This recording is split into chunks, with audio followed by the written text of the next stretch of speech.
North Carolina responding to a call for shots fired. They say a white pickup truck with 6 people inside fired into another car. No one was hit. The incident prompting a car chase across state lines into Shelby, North Carolina. You can see these skid marks on the road lead toward this grassy area. Now, the tire marks on the grass are very prominent. Now, this shows exactly where the car traveled. Now, police say it then left this grassy area where the tire marks are, traveled across the road, and crashed into that house. If he had been this way 15 more feet, it would have hit me and it come through my bedroom window. Kenneth Hoskins is the homeowner and was asleep. He woke up to the sound of the car skidding across the road. The next thing he knew, it was crashing into his house. One of the boys, he had been thrown out of the car and went through my living room windows. Police say 3 people in the car died, 2 20-year-olds and 1 18-year-old. Just being a little boy, we called him Man. One of the boys who died, Andrea Ruff's cousin. I saw that and I just broke down crying. Ruff says her cousin wasn't the driver and was at the wrong place at the wrong time. He was a good person. I mean, every time you seen him, he smiled. I mean, he would just, every time he seen me, he would just come up to me and give me the biggest hug. He was innocent, pretty much an innocent bystander. As the destruction sits, for the community, it now looks forward. For Hoskins, he believes the city will deem his house a total loss, but is already trying to salvage it. But I got some repairs to do. And for the family that lost a loved one, like the house, they must start to pick up the pieces. We're just dependent on God in this moment. And this memorial stays put as a reminder. Mother Day to it, hey, they ain't gonna see the mother no more. In Shelby, Austin Walker, WCNC Charlotte. And that investigation is ongoing. We'll be sure to update you on the latest when we learn more. Picture this. You are sitting at a red light this morning on your morning commute, waiting to turn at an intersection when you notice there's a gas station that you actually could cut through. Fire investigators discovered the remains of 2 bodies at the site of the 5-alarm fire in the 7700 block of Liberty Row Road. Charlotte firefighters assisted in retrieving the bodies, which have been now transported to the Mecklenburg County Medical Examiner's Office. They're going to have the responsibility of verifying and identifying the identification and notifying next of kin. To update you on the Charlotte fire investigation, yesterday we did say that it was an accidental fire. I have a little bit more information to share on that. It actually started in a spray insulation foam trailer that was located on the ground floor. Still accidental, but at least able to identify it to a particular piece of equipment at that time. We seldom have large fires of this magnitude. If you go back and look at whether it's a 5-alarm fire, something of this magnitude, it does not always happen here in the city of Charlotte. So we were very fortunate the other day to, although we've had a loss of life, we had 2 people that have lost their lives. On behalf of the men and women of the Charlotte Fire Department, we want to make sure we send our condolences to the families and friends. Charlotte Fire Department has been on the scene ever since the fire yesterday. We're in the process of doing evaluation at the scene to see if we can clear units up and allow them to return to quarters. We'll have that decision later on tonight as to whether we're going to do that. We appreciate all of the partnerships that we have with CMPD. Medic has been a big help. As well as the Office of the State Fire Marshal came by and assisted us as well as North Carolina Emergency Management. So we've had a lot of partners that have assisted us along the way. Charlotte Water is another one. Mrs. Charles was definitely helpful when it came to fighting that fire. We are grateful for those, and again, we'd like to express our sympathies to the families and friends, and when we take questions, I'll be available. Chief Jennings. Thank you. First, I'll just say that I've been with the Charlotte Mecklenburg Police Department for 31 years. I've never, ever seen a fire of this magnitude that has impacted our community the way this has. It's devastating, heartbreaking. We offer our condolences as well to the 2 members of our community who perished in the fire and lost their lives. I do want to commend the heroic efforts by the Charlotte Fire Department yesterday to see their actions to disregard their own life to go in and save others and try to preserve life was just amazing, and it's a demonstration of what public safety is all about and what we are all about when it comes to serving our community. So CMPD's role in this yesterday was to make sure that we kept our firefighters safe by blocking traffic and mitigating traffic and redirecting, as well as evacuations that had to take place with surrounding areas. We had to ensure that our citizens were safe that were in the line of fire, and that we wanted to get them to safe locations, and that was a huge part of what we did. And we had officers that quickly were able to develop a traffic plan and to mitigate traffic as much as possible. I also want to commend our aviation, our flight team with Charlotte Mecklenburg Police Department. They were able to have eye in the sky and direct the CFD as well as CMPD as far as what was going on from a bird's eye view. And that was ever important to make sure that we were appropriately mitigating what we saw out there at the fire site yesterday. Also, special thanks to the Mecklenburg County Sheriff's Office. This took a great deal of resources, particularly from our side, to mitigate the traffic and to redirect traffic. Mecklenburg County Sheriff's Office stepped up to the plate, and they provided resources for us to help us do the jobs that was necessary for this. At this point in the investigation, the Arson Task Force, which is comprised of the Charlotte Mecklenburg Police Department, Charlotte Fire Department, State Bureau of Investigations, and ATF, will continue this investigation, and we will hopefully be able to give you timely updates as the investigation continues. So I'll ask the mayor to come up now. Thank you. Good afternoon. You've heard the words difficult and devastating, and you've heard about seeking the answers that people require when something like this happens. And I'm really proud to stand in this place today and have these gentlemen with us to say thank you for what you've been doing and your leadership and the work that you're doing. But we also recognize 2 families are missing loved ones today. One of those families is family member is DeMonte Sherrill. His family said he was a hard worker, a loving father, and a family man. I want your family to know, Mr. Sherrill's family to know, that we grieve with you, especially for Mr. Sherrill's children. To the loved ones of the second individual that has been acknowledged today, please know that we stand, our community, our city stands with you. We're here to offer our support, comfort, and assistance because you're not alone in your grief. I want to assure everyone that our public safety officials, in collaboration with all of the agencies that you've heard mentioned here today, are working diligently to provide answers. It's important that we get the information right, so there's going to be a lot more to be said about this. I live just a few blocks from where the fire occurred, and I walk by it often. In fact, sometimes the restaurants, office buildings, and see all of those people in that community of SouthPark. And I can just tell you that they stood and watched this.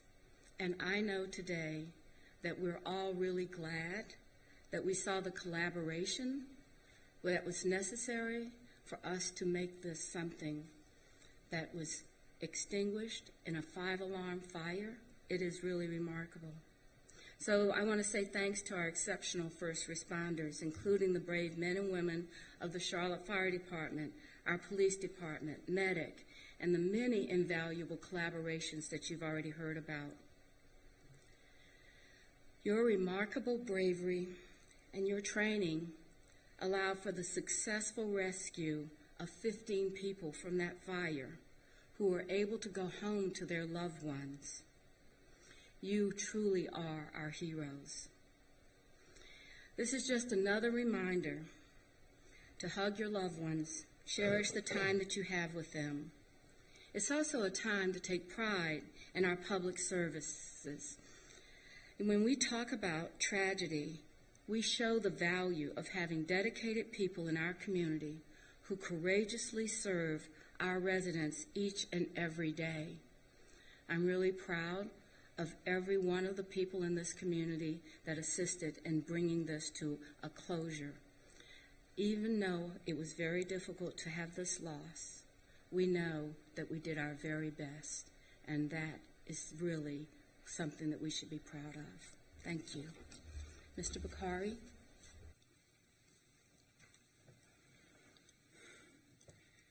Today, we gather together as one with heavy hearts and a profound sense of loss. Our beloved city has endured a devastating blow as this ferocious fire shocked our community and stole 2 precious lives from our midst. In this moment of darkness, we find solace in each other's presence, drawing strength from the bonds that unite us all. Today, we stand as a testament to the indomitable spirit that defines our city, a spirit that refuses to be defeated in the face of tragedy. Our hearts ache for those we have lost, for the dreams and aspirations that have been extinguished too soon. Their absence will be felt deeply, and their memory will forever remain etched in our collective consciousness. Let's hold their families close, surrounding them with our love and support as they navigate this unimaginable sorrow. In the face of adversity, however, we must also remember to honor the heroes who emerged from the smoke and flames. Our firefighters and police and medic, these extraordinary men and women who rush towards danger when instinct tells the rest of us to run away. They are the embodiment of selflessness and courage and unwavering guardians of our city. Their heroics, witnessed in the face of this inferno, have reminded us of the depths of their dedication and their bravery. They battled the relentless blaze, risking their lives without hesitation to save others. Their action stands as a testament to the noblest qualities of humanity, a testament that reminds us why we are Charlotte strong. Today, we must pay tribute to these brave souls who ran into the fire, defying all odds to protect our community. They exemplify the very essence of public service and remind us in times of crisis the true character of a city is revealed. To our firefighters who face the roaring flames with unyielding determination, you are a guiding light in the darkest of times. We salute your selflessness, your tireless efforts, and your unbreakable spirit. Today and every day, we are eternally grateful for your service. There is still much work to do. In the wake of this tragedy, let us come together as a united force, a beacon of resilience and hope. Let us embrace the families who have suffered immeasurable loss, providing them with the love and support they so desperately need. Let us honor the memories of those we have lost by reaffirming our commitment to the values that define us: compassion, unity, and strength. We have already begun to think about how we can forever memorialize the heroics and the tragedies we have seen over the last 30 hours. And when the time is right, we will move to create something we can all be proud of. As we rebuild, let us remember that the strength of a community lies not only in its infrastructure, but in the resilience of its people. Let us support one another, lending a helping hand to those who have lost so much. Together, we will rise from these ashes, creating a brighter, more vibrant future for our beloved city and the amazing SouthPark community.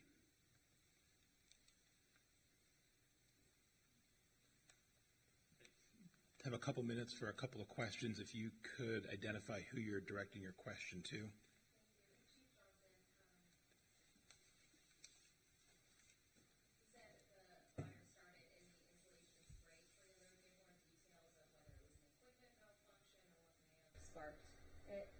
No, there's no additional information other than that.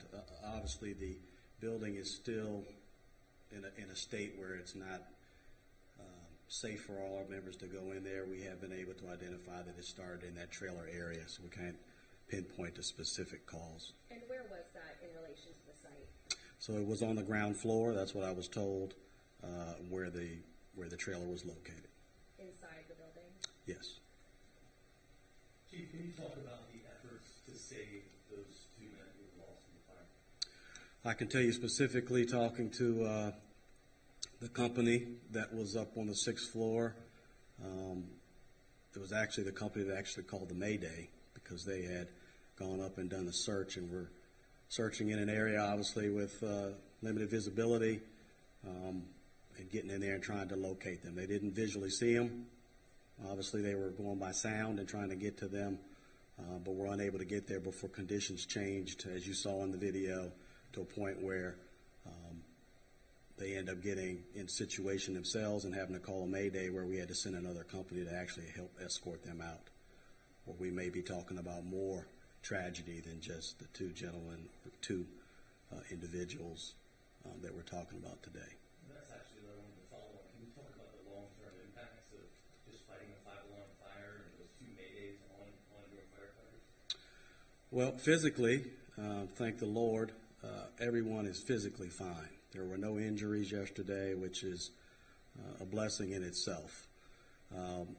Behavioral health or mentally, I mean, there could be some things that we need to talk about there. I've actually talked to the captain there myself and had some conversations. As you know, behavioral health is one of the things that I've pushed here in the Charlotte Fire Department. We have a lot of resources to help them, and our members do participate in that, and I would anticipate that we'll have some peer support members reach out to them and just make contact and make sure that everyone's doing okay on that. We all try to play Monday morning quarterback on what we could have done and should have done, but I'm telling you, and I heard it from the mayor and Mr. Bakari as well, that, you know, everyone did the best they could. I think they did well beyond the best they could. I think they did a fantastic job in light of the situation that they faced. Chief, walk us through this, because where I was at Smack Vantage Point, you could see the smoke and the fire clear, and you could see it collapse upon itself at some point. Walk us through that. When you guys realize that it's too dangerous to even go in anymore, that you're waiting for it to collapse, how do you guys reach that point? You know, it comes with experience. We have some experienced incident commanders. Our operations chief actually ended up taking command during that fire. He's number 2. He's over all of operations, and he took that. Unless we're actually able to see the video together, it'd be very difficult for me to answer that. But I can tell you, this is a building under construction.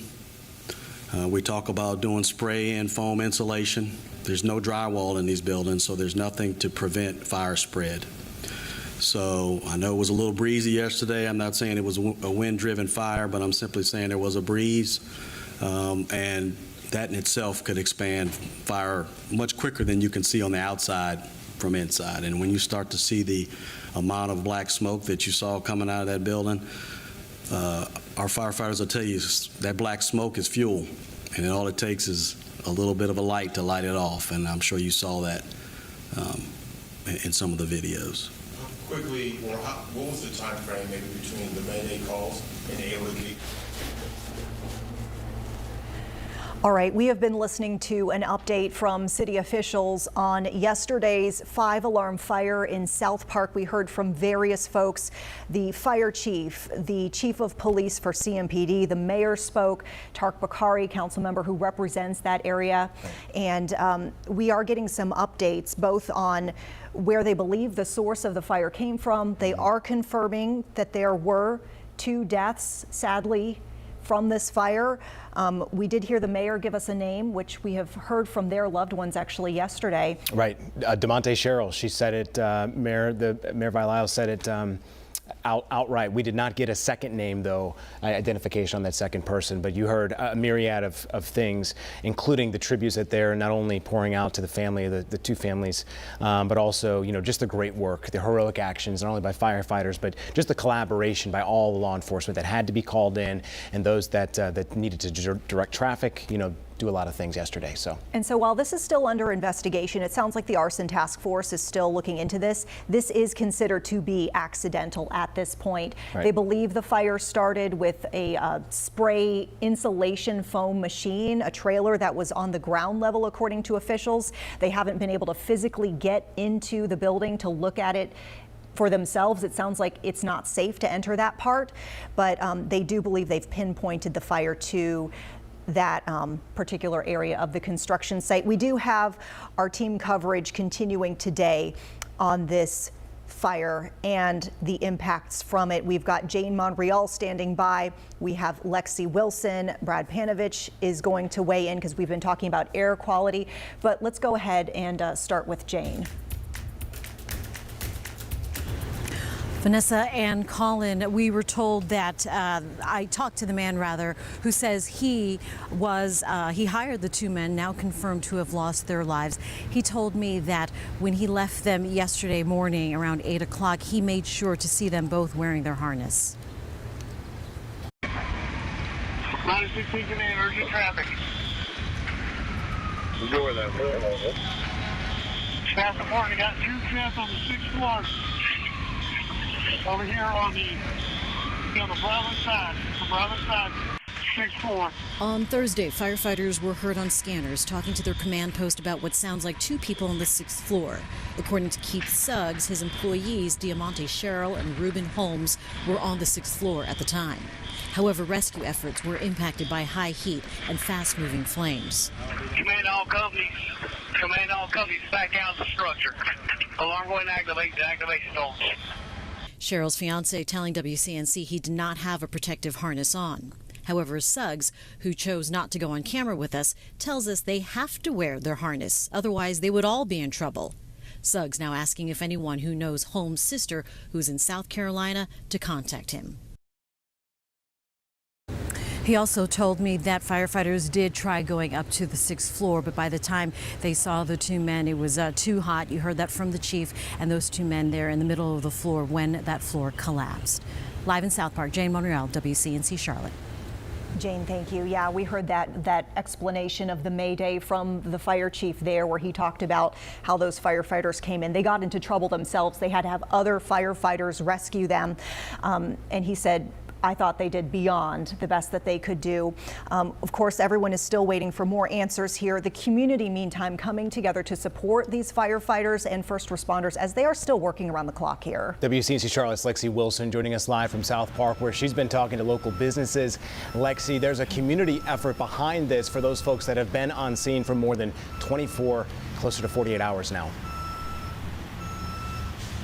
Yeah, and I spoke to one business that is just down the street from where the fire broke out. They were fearful the fire.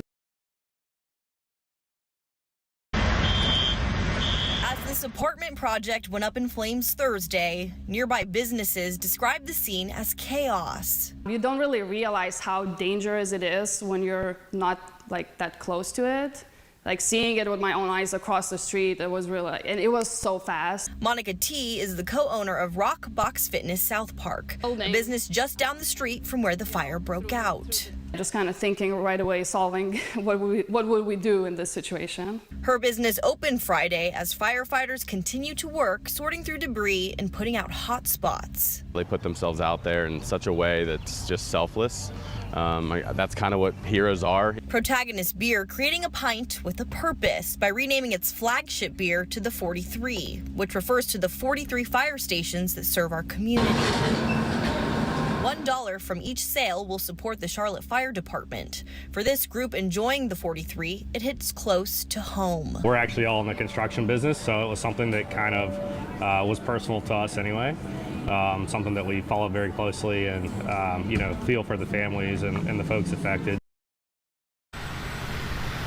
And Protagonist Beer is offering a free beer as well as a slice of pizza to any of the firefighters that were out here battling that fire. And they'll be doing that through this weekend. All they have to do is show their ID.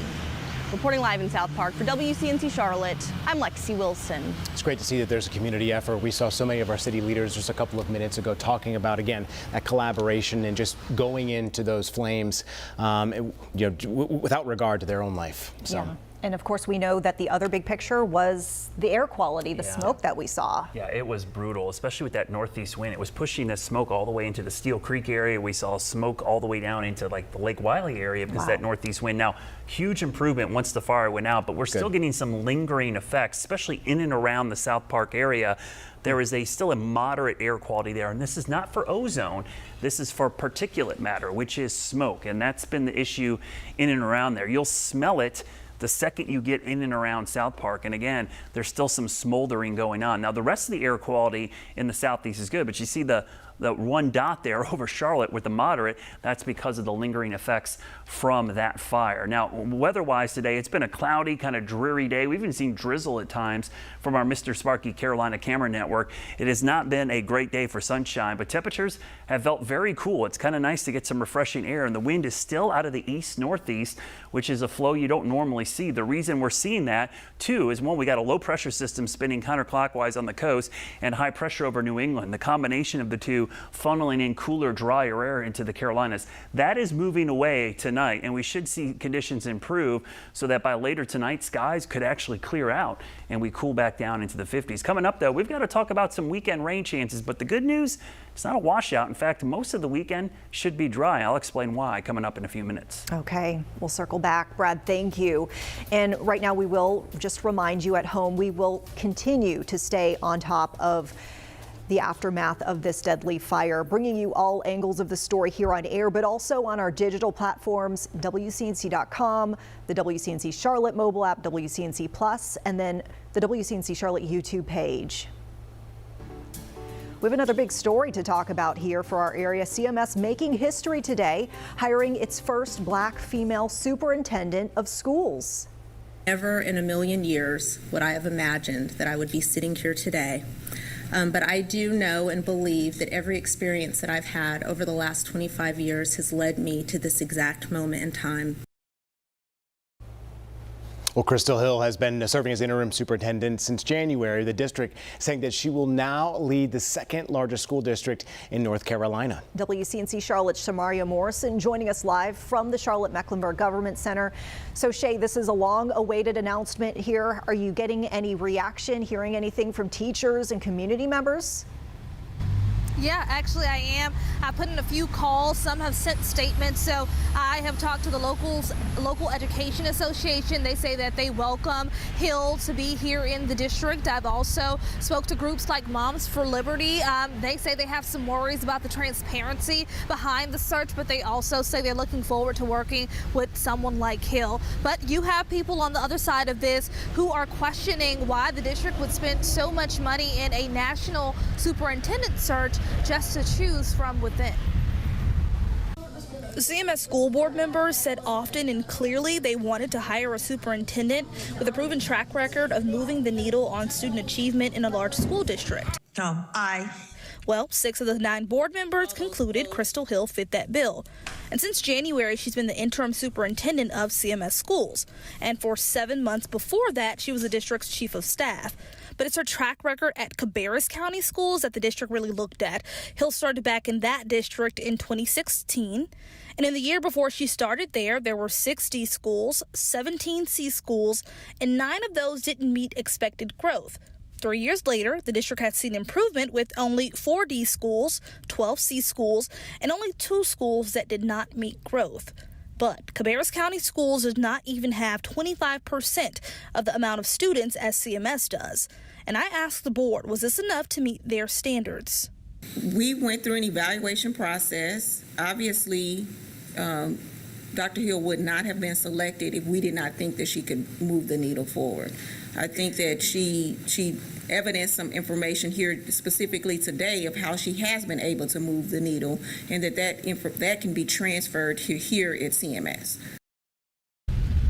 Now, as I mentioned earlier, this was not a unanimous vote by the board. Actually, 3 board members did not vote to approve that contract, and we were able to speak to one of them, Summer Nunn. She actually chaired the search committee, and she says she still has complete confidence that Crystal Hill will be able to lead the district forward, and there are a lot of things that are on their plate. One of the biggest is actually coming up next Tuesday, those South Boundary Relief Schools that we've been telling you that parents